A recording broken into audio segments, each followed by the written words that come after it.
Welcome to నిఘా news. రాష్ట్ర ప్రభుత్వం ఎన్నికలలో ఇచ్చిన హామీ మేరకు తల్లికి వందనం పథకాన్ని కుటుంబంలో ఎంతమంది పిల్లలు ఉంటే అందరికీ ఇస్తున్నామని, సాంకేతిక లోపం వల్ల ఎవరైనా లబ్ధిదారులకు ఈ పథకం డబ్బు అకౌంట్లో పడకపోతే వారికి రివ్యూ జరిపి తప్పకుండా పథకం డబ్బు అందేలా చూస్తామని తెలిపారు. ప్రపంచ స్థాయిలో పేరు పొందిన ఆంధ్రప్రదేశ్ రాష్ట్రాన్ని బస్టు పట్టించిన ఘనత వైసీపీకే చెందుతుందని ఎద్దేవా చేశారు. అలాంటి పరిస్థితుల నుంచి రాష్ట్రాన్ని మళ్లీ గాడిలో పెట్టే బాధ్యత గౌరవ ముఖ్యమంత్రి శ్రీ నారా చంద్రబాబు నాయుడు కూటమి పాలనలో గౌరవ మంత్రివర్యులు శ్రీ నారా లోకేష్ గారి పరిపాలన పారదర్శకంగా ఉంటుందని, వైసీపీ వారు చేసిన ఆరోపణలను నిరూపించని ఎడల చట్టపరంగా చర్యలు తీసుకుంటామని హెచ్చరించారు. మీ అందరితో మాట్లాడడానికి ముఖ్య కారణం ప్రజలు తల్లికి వందనం అమలు చేశాక ఈ ఎన్డీఏ కూటమి నారా చంద్రబాబు నాయుడు గారి యొక్క నాయకత్వంలో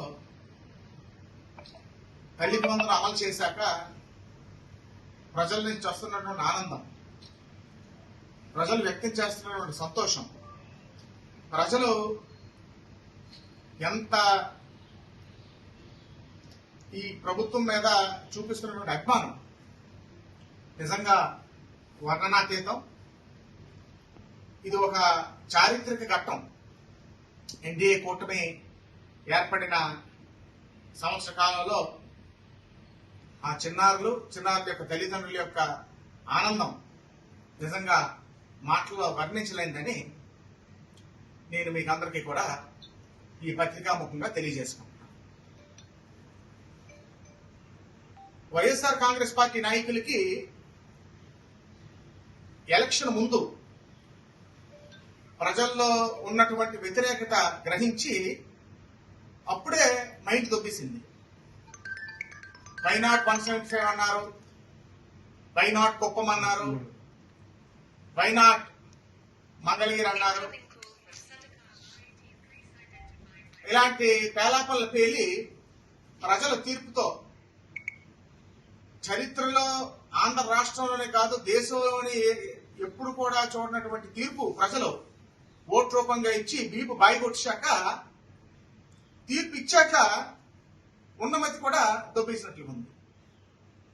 ఇవాళ ప్రజల్ని 5 సంవత్సరాలు మోసం చేసి వంచన చేసి అవినీతిమయం రాష్ట్రంగా, ఒక రామణ రాష్ట్రంగా ఈ రాష్ట్రాన్ని తయారు చేసింది పోగా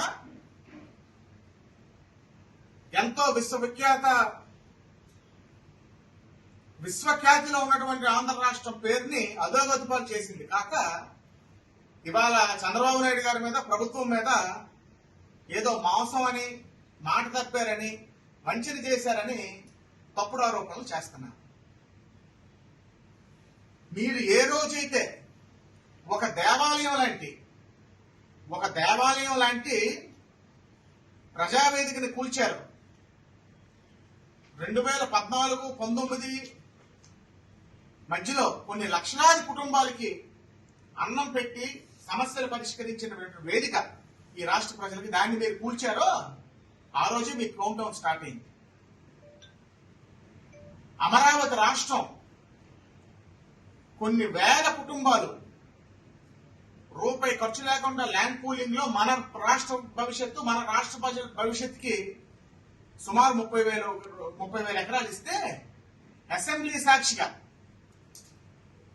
ప్రజాస్వామ్యానికి దేవాలయమైనటువంటి అసెంబ్లీ సాక్షిగా 30,000 ఎకరాలు అయినా ఉండాలి అమరావతి రాజధాని, మేము సమర్థిస్తాం అసెంబ్లీ సాక్షిగా అని 5 సంవత్సరాలు ఆ రైతాంగాన్ని, రాష్ట్ర ప్రజల్ని నానా హింసలు పెట్టి మీ భూదాహానికి, మీ అవినీతి దాహానికి వైజాగ్ని బలి చేయడానికి మీరు ప్రయత్నిస్తే అమరావతి రైతుల యొక్క మహిళలు ఎవరినైతే మీరు రోడ్ల మీద ఈడ్చి కొట్టి అవమానించారో ఆ ఉసురు వైజాగ్ ప్రజలు ఉసురు, అమ్మనైనా వీళ్ళు మాకొద్దు, ఈ భూ కబ్జాకారులు మాకొద్దని 2 దగ్గర ప్రజలు తీర్పు ఇవ్వడం జరిగింది.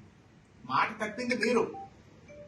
మీ హయాంలో 49 లక్షల మందికి మీరు తల్లికి వందనం ఇస్తే, అప్పుడు అమ్మఒడి రూపంలో మేము తల్లికి వందనం రూపంలో 67 లక్షల